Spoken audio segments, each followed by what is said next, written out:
Bismillahirrahmanirrahim. Assalamualaikum warahmatullahi wabarakatuh.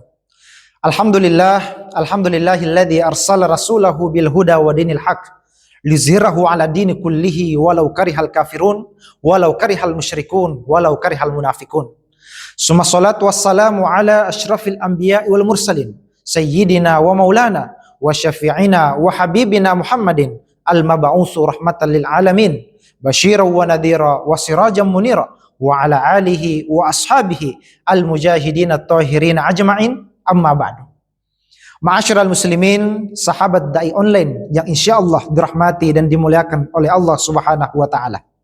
Sebagaimana yang kita ketahui bahwa kehidupan kita di dunia ini tidaklah abadi dan tentu kematian itu pasti akan datang menjemput kepada kita tanpa mengenal waktu, tanpa mengenal ras dan tanpa mengenal usia.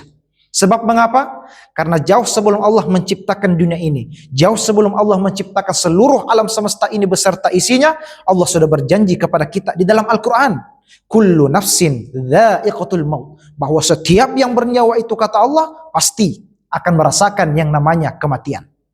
Dan kehidupan kita di dunia ini tentu kita mendambakan yang namanya keselamatan, kenikmatan, kebahagiaan setelah kita berada di akhirat kelak. Namun, sebagaimana yang kita pahami teman-teman sekalian, bahwa ketika ajal telah datang kepada kita, maut datang menjemput kepada kita, maka seluruh amalan yang senantiasa kita lakukan, seluruh amalan yang senantiasa kita amalkan selama kita hidup di dunia, semuanya akan terputus tanpa terkecuali. Bapak yang hari ini rajin sholat, mati tidak sholat lagi. Bapak yang hari ini rajin puasa, mati tidak berpuasa lagi. Teman-teman yang hari ini rajin infak, sedekah, zakat, dan lain sebagainya, mati tidak berinfak, tidak zakat, dan sedekah lagi. Mengapa? Karena ajal, maut telah datang kepada kita. Namun, menurut informasi, sekaligus kabar gembira dari hadis Nabi Shallallahu Alaihi Wasallam, bahwasanya ada 3 amalan yang kata Nabi, pahala dari 3 amalan tersebut tidak akan pernah terputus walaupun kita sudah tinggalkan dunia ini bertahun-tahun lamanya. Pahala dari 3 amalan tersebut akan senantiasa setia menemani kita sampai di akhirat kelak. Lantas, apakah 3 amalan tersebut?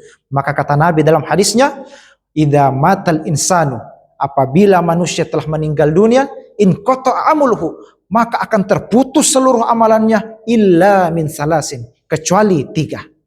Yang pertama kata Nabi, sedekatun jariyatun, sedekah jariyah. Berbahagialah orang yang senantiasa mengamalkan, menginfakkan hartanya di jalan Allah Subhanahu wa taala. Karena semakin banyak harta yang kita gunakan untuk memperjuangkan agama Allah di jalan Allah, maka akan semakin bertambah pula harta tersebut. Kata Nabi dalam hadisnya, ma naqasa malun min shadaqatin bal yazdadu. Tidaklah akan berkurang harta yang kau infakkan di jalan Allah Subhanahu wa taala, maka akan senantiasa bertambah dan bertambah. Dan perlu kita ketahui jemaah sekalian, bahwa harta itu bisa saja menjadi penyelamat kita di dunia dan di akhirat.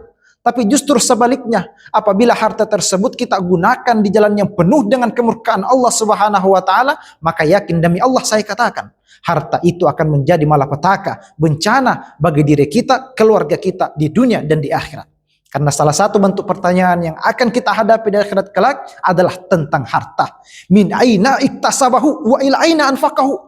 Dari mana kau dapat itu harta? Kau keluarkan kemana itu hartamu? Dari mana kau dapat ini motor? Kau pakai kemana ini motor? Dari mana kau dapatkan mobil ini? Kau pakai keluar kemana mobil ini? Ini sebuah adalah salah satu pertanyaan yang akan kita hadapi di akhirat kelak.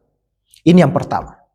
Yang kedua, kata Nabi, amalan yang tidak pernah akan terputus pahalanya walaupun kita sudah tinggalkan dunia ini adalah ilmun yuntafa'u bihi, ilmu yang bermanfaat. Maka Al-Imam Al-Ghazali menjelaskan dalam kitabnya Bidayah Al-Hidayah, paling tidak ciri ilmu yang bermanfaat itu adalah huwa ma yuzidu fi ma'rifatik bi ibadat rabbik.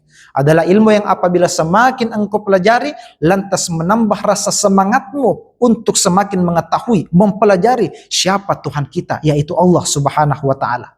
Inilah sebenarnya makna taksirat yang Allah ingin sampaikan kepada kita semua umat Islam melalui surah Al-Alaq. Kalau kita perhatikan surah ini, bahwasanya surah ini dimulai dengan kalimat Iqra bismi rabbikal ladzi khalaq, kemudian ditutup dengan kalimat wasjuda waqtarib. Sebenarnya apa pesan tersirat di balik surah ini? Kita perhatikan, Iqra bacalah, artinya tuntutlah ilmu sejauh mungkin, perluas wawasanmu, carilah ilmu sejauh mungkin. Tapi jangan kau lupa bahwasanya ilmu yang selama ini kau cari, ilmu yang selama ini kau tuntut dari kau kecil sampai besar sekarang adalah ilmu yang semakin menghantarkan kau untuk bersujud, mendekatkan diri kepada aku. Maka itulah ciri ilmu yang bermanfaat.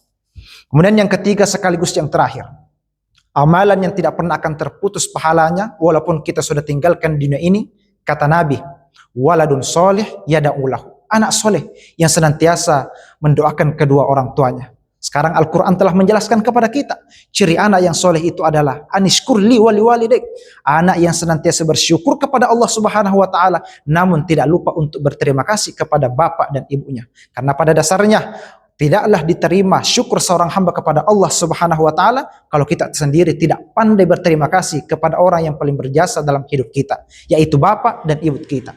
Yang kedua, anak yang senantiasa berbakti taat kepada kedua orang tuanya. Ingatkah ketika Nabi Ibrahim alaihi salam diperintahkan untuk menyembelih anak yang paling dia sayang, anak yang dia telah minta bertahun-tahun, yaitu Nabi Ismail alaihi salam. Lantas apa jawaban dari Nabi Ismail? Apakah dia akan membangkang, mencaci maki, memarahi bapaknya Nabi Ibrahim? Tentu tidak, teman-teman sekalian. Justru dengan ketegaran dan kesolehan Nabi Ismail alaihi salam, dia katakan kepada bapaknya, ya abati if'al ma tu'mar, satajiduni insyaallah minas sabirin. Wahai bapakku, sembelilah aku segera, potonglah aku segera, laksanakan segera perintah Allah Subhanahu wa taala, maka insyaallah di akhirat kelak kau akan dapati aku bersama dengan golongan anak-anak atau orang-orang yang sabar. Jawaban seperti ini tidak akan pernah keluar dari lisan anak yang durhaka. Karena anak yang durhaka jangankan disuruh untuk berkorban kepada Allah, disuruh saja untuk melaksanakan sholat 5 waktu di masjid, terkadang mereka suka membangkang, mencaci maki. Bahkan tidak jarang kita lihat banyak anak yang dengan tega membunuh kedua orang tuanya. Na'udzubillah summa na'udzubillahi min dzalik. Oleh karena itu, teman-teman sekalian, lahirkan anak yang soleh, tinggalkan anak yang soleh sebagai bentuk investasi kita menuju kepada akhirat Allah Subhanahu wa taala. Demikianlah ceramah yang dapat saya sampaikan. Saya akhiri billahi taufik wa da'watul irsyad. Assalamualaikum warahmatullahi wabarakatuh.